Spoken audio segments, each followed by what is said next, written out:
Hello, and welcome back to another episode of Critical Reactions with your host, Bryan. We are actually going to be doing a little bit of a bonus video this week. We already did the themed melancholy music that we checked out for the week's theme, and this weekend we're going to be moving into the special selections. But a new song came out that I really wanted to check out. If you've been part of the Discord a while ago, I actually shared a couple of songs from this group. They're called Conquer Divide, and I kind of became a small fan of theirs after checking out their stuff. Before we get into this, though, want to remind everybody, like, subscribe, ring the bell. They help out the channel. So let's get into this. This is their brand new single. This came out on Wednesday. This is called Messy. So let's dive into this.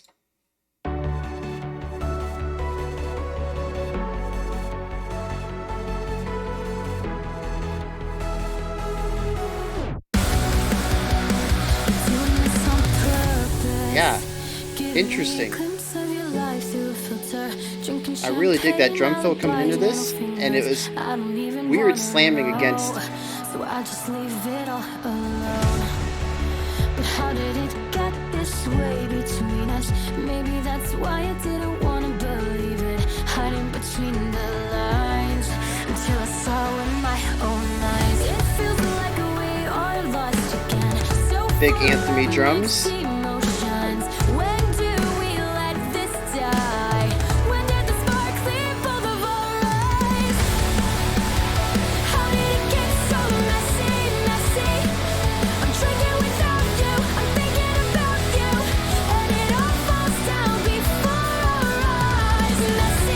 Yeah, is there a piano under that?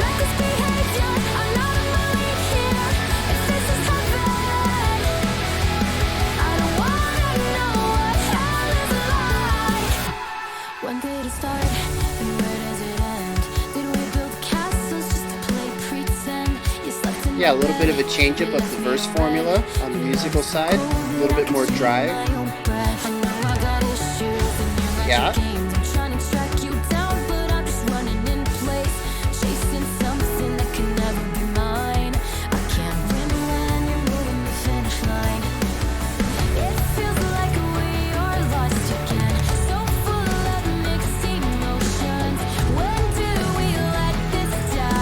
Interesting. I think there's a second drum track there. Maybe it's MIDI, maybe it's recorded, but there's some hi-hat strikes that I wasn't seeing because the hands were working with the snare and toms.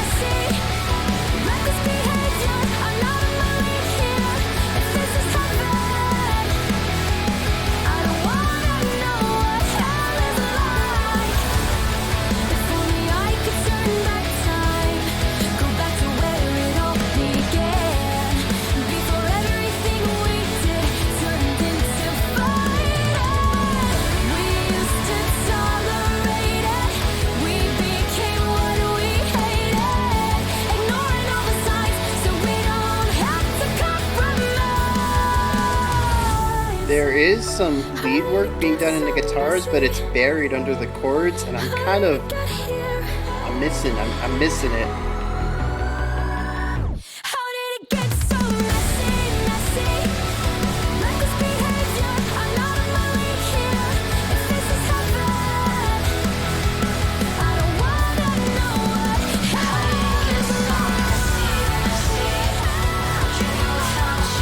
Yeah.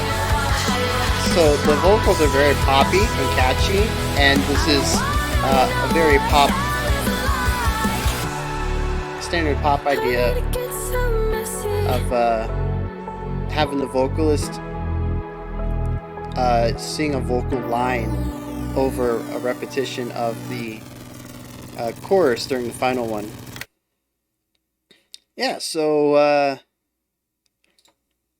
as a casual listen, I really enjoyed that. It's got that that metalcore, post-hardcore, 2000s kind of emo music with the poppy vocals, and that is my cup of tea for casual listening.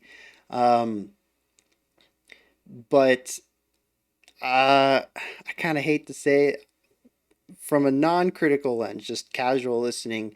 Um, there are elements from their last couple of singles.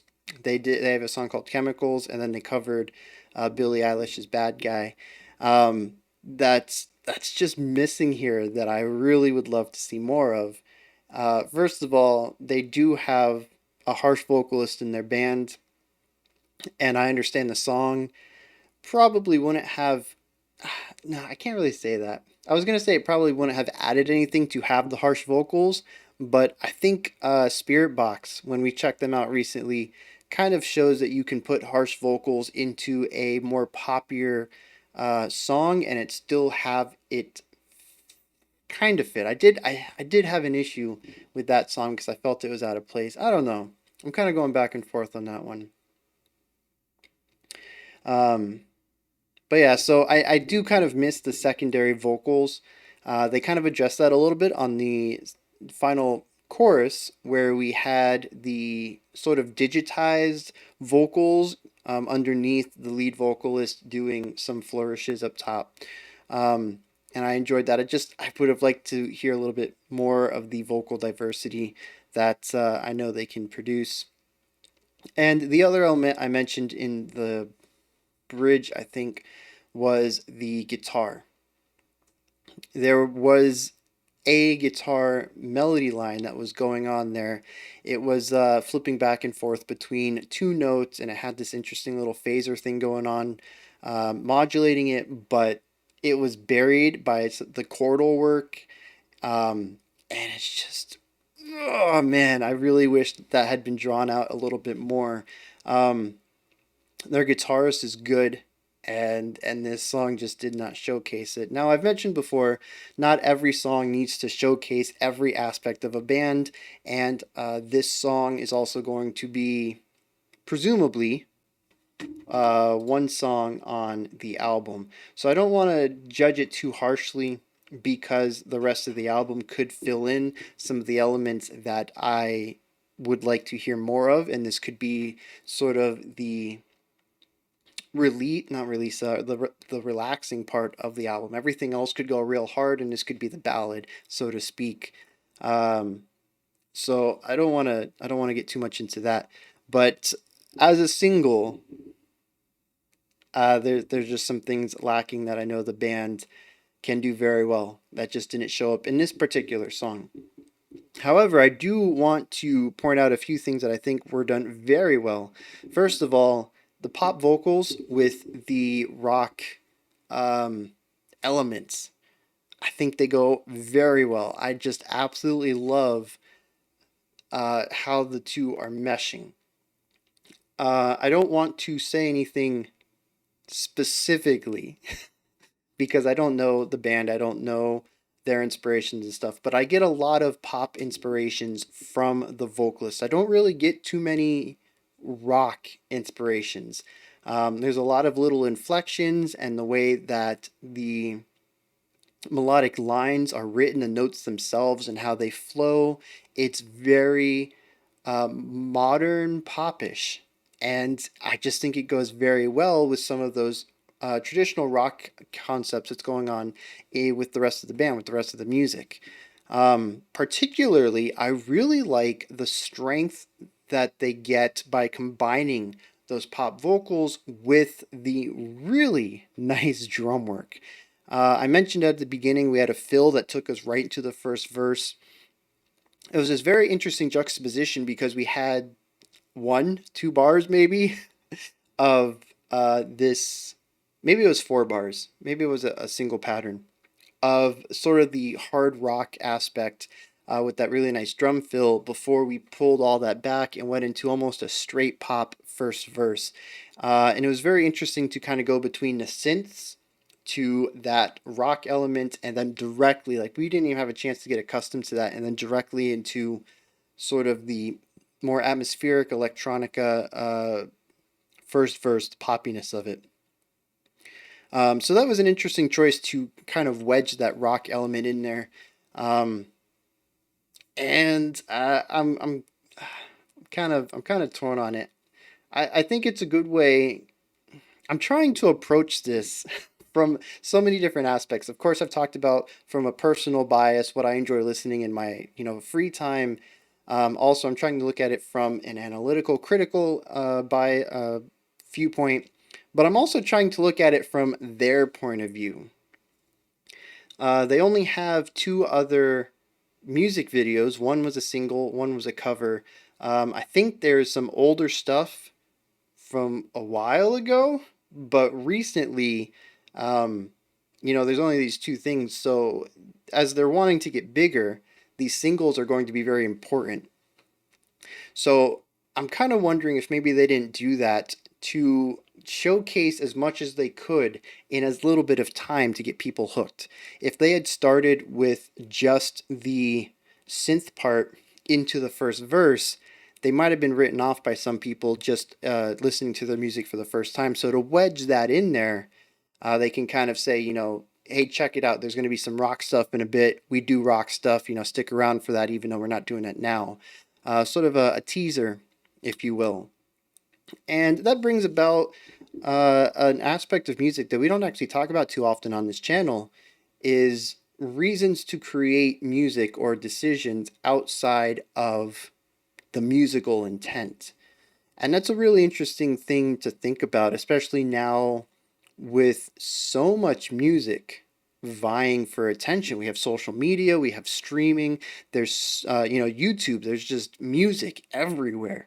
You really need to for new bands, you really need to catch that attention on the first listen, because if you get 30, 40 seconds into the song and you've only heard pop vocals and electronica and synths, people who don't enjoy that kind of music or don't, want to get into that, they're going to write it off pretty quickly. I mean, they've given you a minute of their time and they haven't heard anything that they personally like. So, I wonder if maybe that was incorporated because of that, because they were thinking about the way that they need to spread, the way that they have to market themselves and and grow that fan base. So yeah, I don't think I've really talked about or even thought about that angle, because I tend to look at music as art, and the artist would make, the composers, the musicians, whoever's writing the music, they are writing what they want to write, what they want to put out in the world.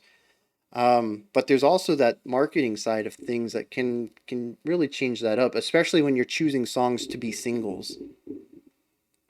So yeah, never never really thought about that before. That's interesting. I don't know if that's particularly what they chose to do. I don't know if they went out of their way to kind of smash everything that the song can present as early as possible. But to me, it feels that opening feels a little disjointed because of it. But at the same time, it's attention grabbing, and that can work both on a marketing and on a an artistic level. So yeah, it's like I said, to me it's a little odd, but I do kind of appreciate it. It's interesting. Um, but yeah, so I lost my train of thought there. Talking about the pop vocals. Oh, the drumming. The drumming's probably my highlight, because unfortunately I feel like a lot of the guitar and bass work, especially the bass work, I did not talk a bit about the bass, and thinking about the song, I don't remember it. And I guess that kind of makes sense given the inspirations. I don't know if this was engineered and mixed to be more like a pop song. Um, but yeah, that bass is just, it was not present. I didn't pick up on any bass at all, unfortunately. Um, which kind of sucks because, I really dig, I talk a lot about bass on this channel. I do. I've got a five string over there that I really enjoy playing. So, yeah, as a bassist, it might have to just go back and re-listen though. Maybe I just missed it, but yeah, I don't recall hearing any bass. Um, but yeah, so the guitar work I feel was a lot of chord stuff, and then when they were finally doing some melody line writing, it kind of got drowned out in the mix by some of the other chord stuff. There's also a lot of not played parts.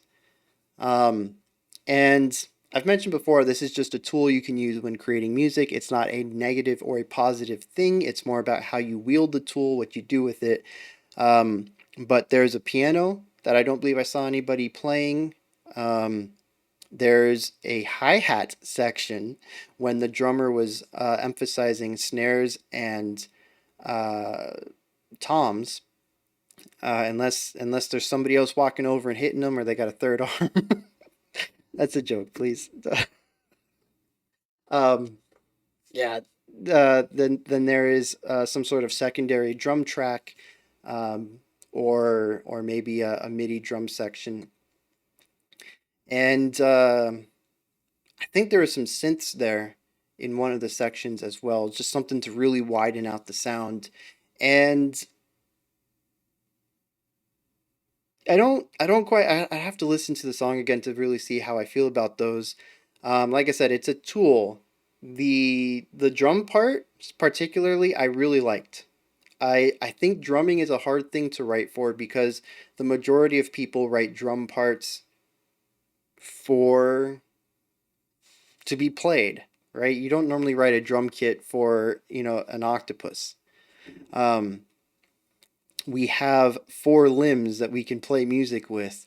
So we tend to write music playable by four limbs, but I feel like that's a restriction that I really like exploring outside of. I think it was Cult of Luna that we checked out recently where they have two drummers, and I really loved what they were going for and the kind of sounds, the percussive elements that they could explore with eight limbs of being able to play multiple timbres together in rhythmic, cohesion and sort of rhythmic displacement that bands with one drummer don't even explore because you would have to have a backing track with drums to do it live. Um, and what is there was this Japanese band that had they had like a rock band and then traditional elements, and they had two percussionists. They had a rock drum kit and then some traditional drums, like taikos and stuff.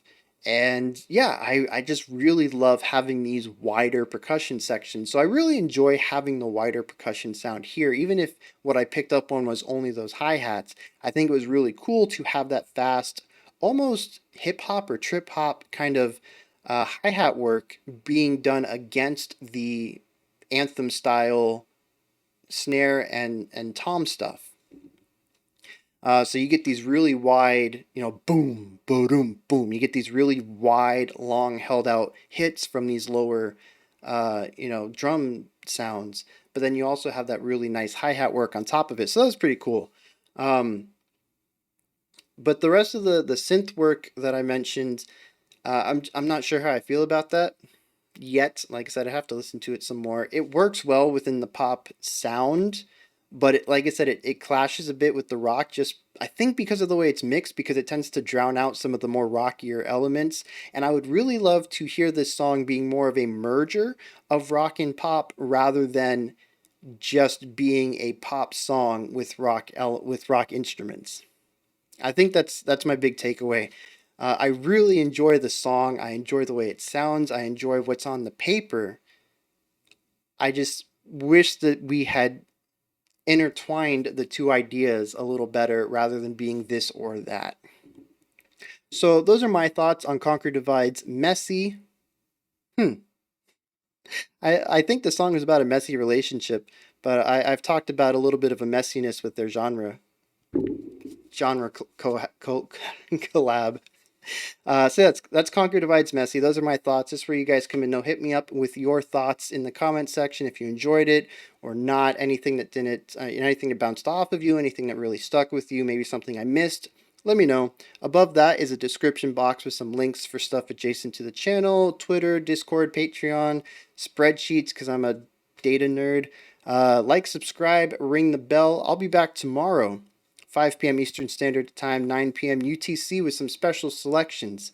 Until next time, remember to be critical but not cynical of the music you listen to, and have a fantastic morning, afternoon, or evening whenever you choose to watch my videos.